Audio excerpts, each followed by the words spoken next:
It was the first week of January in St. Paul, the kind of cold that seeped into the bones and stayed there. The Vang family's small two-story home sat on the corner of Case Avenue, its windows glowing softly against the night. Inside, laughter still lingered in the air from dinner, sticky rice, chicken stew, and the sweet scent of lemongrass that always made the house feel like home. Mai Vang tucked her youngest daughter beneath a warm blanket. The little girl's hair still smelled faintly of shampoo. "Good night, sweetheart," she whispered, brushing her cheek. "Good night, Mommy," the child murmured, half asleep. In the living room, a small candle flickered on the coffee table. It was a gift, vanilla-scented in a glass jar, something Mai had lit to chase away the chill. The flame was gentle, steady, harmless, or so she thought.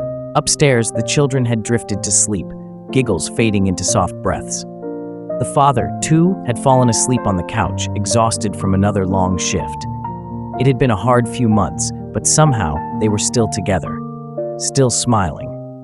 Sometime after midnight, the candle's flame danced a little too high. Maybe it was the draft from the old window, or the fabric curtain brushing just a little too close.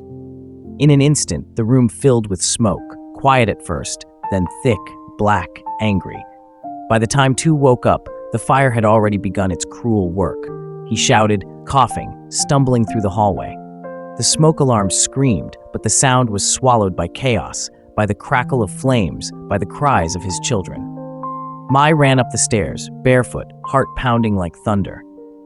She tried to reach every room, every small voice calling out. But the smoke was too heavy, the heat too fierce.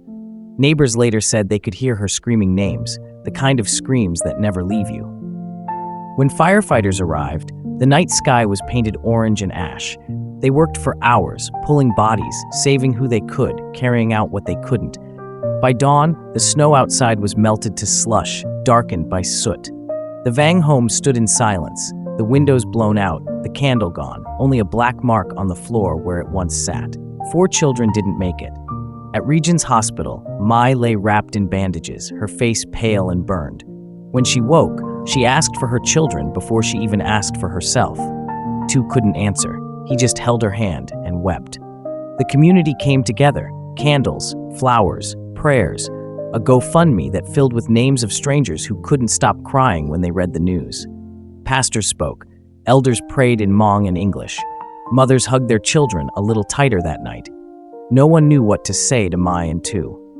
What words could possibly exist for that kind of loss? At the vigil, dozens of candles burned in the snow, small flames trembling in the winter wind. And somewhere in that cold, silent night, Mai whispered through her tears, "If I could go back, I'd never light that candle." Now the house is gone. A vacant lot stands in its place. But people still leave flowers there, paper hearts, small toys, handwritten notes. And sometimes when the wind blows through, it carries the faintest scent of vanilla, as if a memory refuses to fade.